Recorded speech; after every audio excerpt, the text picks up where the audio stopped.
आज मुझे इस बात की प्रसन्नता है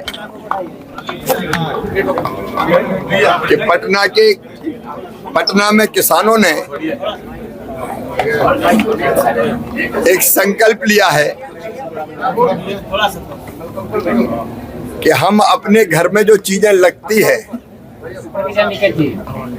उन लगने वाली चीजों में वो चीज जो हमारे यहाँ बनती है, हमारे आसपास बनती है, हमारे लोग बनाते हैं या जो हमारे देश में बनती है, उसी को खरीदेंगे।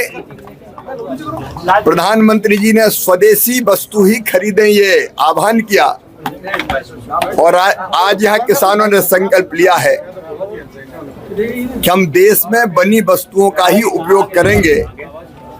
बहनों ने भी यहाँ संकल्प लिया कि हम अपने भाइयों की कलाई पर अपने देश में अपने आसपास बनी राखी ही बांधेंगे। भारतीय अर्थव्यवस्था अश्वमेध का घोड़ा है, दुनिया की कोई ताकत उसको रोक नहीं सकती।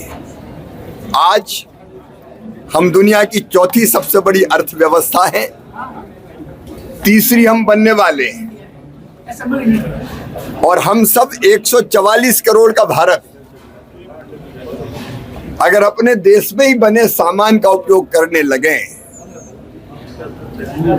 तो मैं ये मानता हूं कि अर्थव्यवस्था को भी बहुत गति मिलेगी।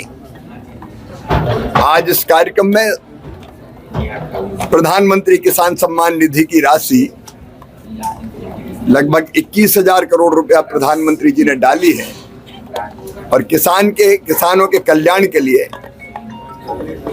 अनेकों योजनाओं का संचालन केंद्र और राज्य सरकार मिलकर कर रही है और किसानों की आय बढ़ाने के प्रयत्न अनवरत जारी है। मैं जहां जाता हूं मैं किसानों का सेवक हूं और किसानों की सेवा भगवान की पूजा है। तो किसानों के बीच में जाके हम मिले भी, चर्चा भी की। अब कुछ किसान भाइयों ने कहा कि कुछ इलाका सूखा है जहाँ पानी नहीं है, कोई नदी जोड़नी चाहिए, पानी की व्यवस्था होनी चाहिए। कुछ किसान भाइयों ने जो सब्जी पैदा करते हैं कोल्ड स्टोरेज और अगर बढ़ेंगे तो किसानों को फायदा होगा। कुछ किसान भाइयों ने बताया है कि खाद लेने जाते हैं तो उसके साथ कोई और चीज जिसकी जरूरत किसान को नहीं होती वो भी खरीदने की बात दुकान से होती है। स्पष्ट रूप से मैं ये कहना चाहता हूं कि किसान जो चीज चाहेगा वही खरीदेगा। खाद के साथ कोई दूसरी चीज उसको जबरदस्ती नहीं दी जा सकती और जो ये देगा उसके खिलाफ सख्त कार्रवाई की जाएगी।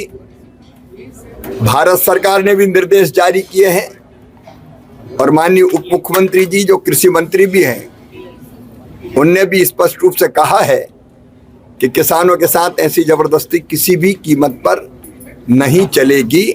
हम कड़ी कार्रवाई करेंगे।